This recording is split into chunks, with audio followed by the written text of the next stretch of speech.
హరి ఓం శ్రీమాత్రే నమః.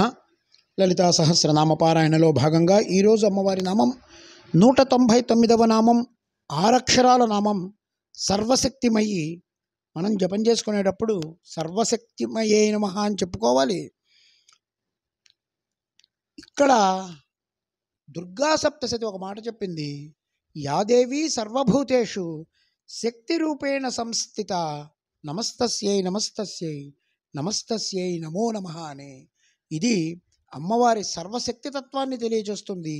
దేనిలో అయినా సరే అమ్మ శక్తి మాత్రమే కనబడుతుంది. సర్వశక్తిమయి, సర్వమంగళ, సద్గతిప్రద, ఈ 3 నామాలు కూడా సకార నామాలు. సకారంలోని ఒక అద్భుతమైన సౌందర్యం ఉంది. ఈ సకారం చాలా సౌమ్య శబ్దం. సర్వశక్తిమయి అంటే ఈవిడికి మించినటువంటి శక్తి ఎక్కడా లేదు.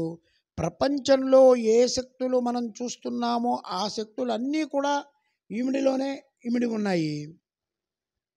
ఒక్కొక్క దేవతలో సహజంగా ఒక్కొక్క శక్తి ఉంటుంది. అగ్ని మండిస్తూ ఉంటుంది, వరుణుడు జలప్రసాదం చేస్తూ ఉంటాడు, యముడు మృత్యుఘంటికలు మోగిస్తూ ఉంటాడు.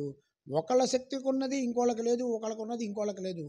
కానీ ఈ శక్తులన్నీ కూడా అమ్మ నుంచి వచ్చినవే.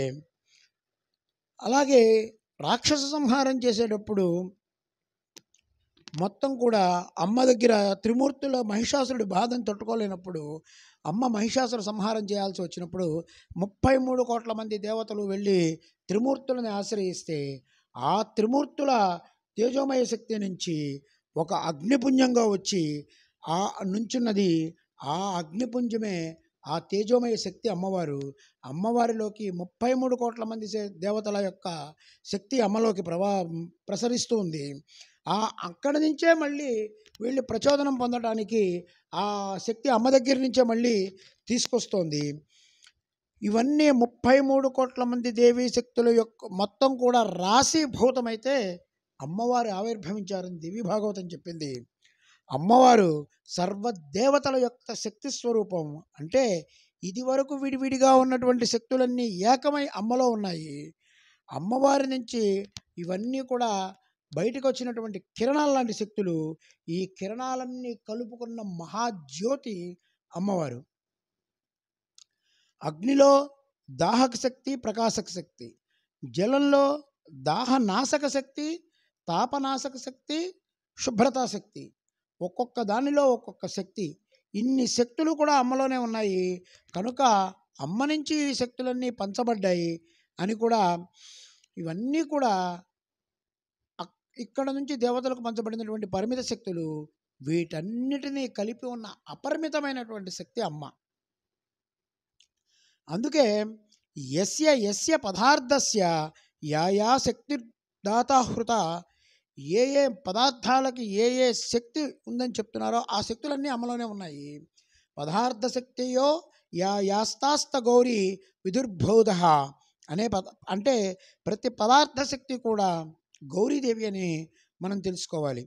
అలాగే ముఖ్యంగా శ్రీచక్రాది దేవత అయినటువంటి తల్లి కనుక శ్రీచక్రంలో బిందు స్వరూపంలో ఉంటూ మిగిలిన 8 ఆవరణలుగా విచ్చుకొని అమ్మే ప్రకాశించింది. 8 ఆవరణలలో కూడా అక్షోభ్యాది అనేక శక్తులు ఉన్నాయి. ఈ సర్వశక్తులతో కలిసి శ్రీచక్రంలో కూర్చున్నది కనుక అమ్మ సర్వశక్తిమయ్యి అని కూడా మనం అర్థం చెప్పుకోవచ్చు. శ్రీచక్రాది దేవతగా అమ్మవారిని మనం పూజిస్తున్నాం. చంద్రముని యందు జ్యోత్స్నపు చంద్రవదన, ప్రభువు వాసర కరుణందు పద్మనయన, దాహశక్తి విపూబోడి దహనమందు మృక్కెదను నీకు కళ్యాణమూర్తి లక్ష్మి అని అగస్త్య మహాముని కొల్హాపుర లక్ష్మీదేవిని స్తుతిస్తూ చెప్తారు. చంద్రుడిలో వెన్నెల, అగ్నిలో దాహకత్వం, సూర్యుడిలో కాంతి, అన్నీ నువ్వే కదా తల్లి. సర్వశక్తిమయి అంటే ఏంటో ఇప్పుడు అర్థమవుతోంది. ఈ సాంద్ర కరుణ మొత్తం కూడా విశ్వమంతా అమ్మశక్తిగా కరుణగా ఎలా వ్యాపించిందనేది మనం ఈ నామం ద్వారా తెలుసుకోవచ్చు. ఈ నామజపం వల్ల అమ్మవారు కార్యసిద్ధిని మనకి కలిగిస్తుంది.